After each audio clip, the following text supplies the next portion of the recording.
Writer for VH1Classic.com, and we're talking to your favorite hard rock and heavy metal heroes about their top gear and tone secrets.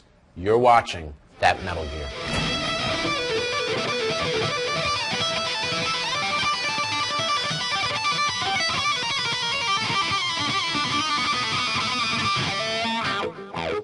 Today we're being joined by Ritchie Kotzen from the Winery Dogs. Ritchie, how are you doing today? Good, how are you? What was your first guitar that you owned? A Gibson Marauder. That's not bad. Yeah, I showed up to my lesson with something from a yard sale, and the teacher told my parents that it was unplayable and I needed a real guitar if I wanted to learn.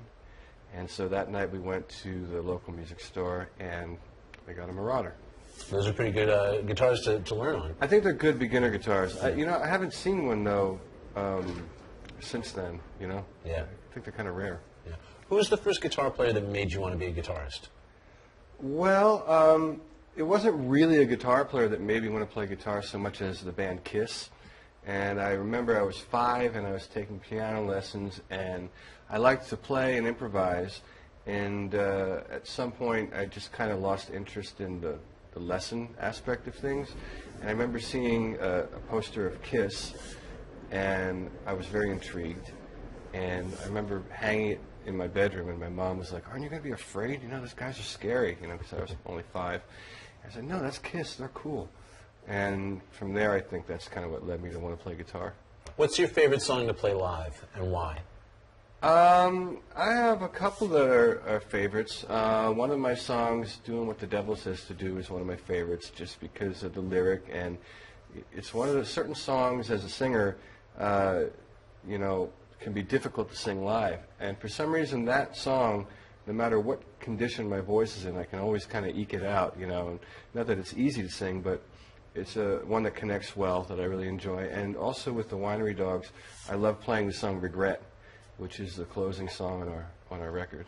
What gear are you playing live these days?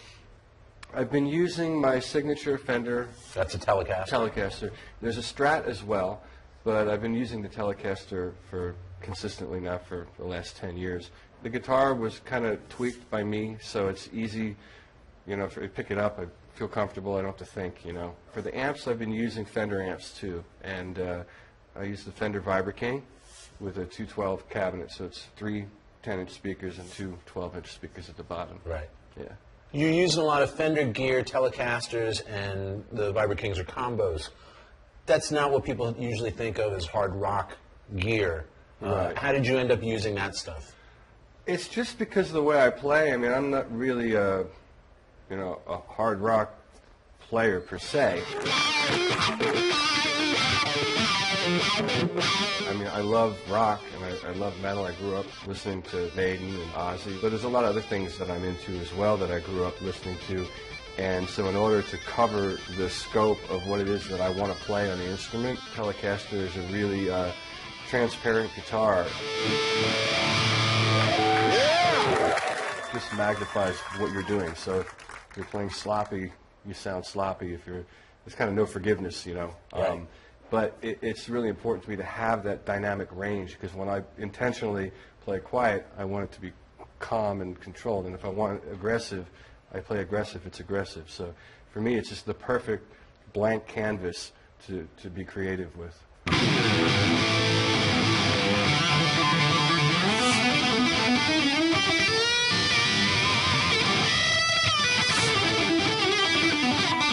Thanks so much for joining us today. Yeah, cool. And thank you for watching That Metal Gear.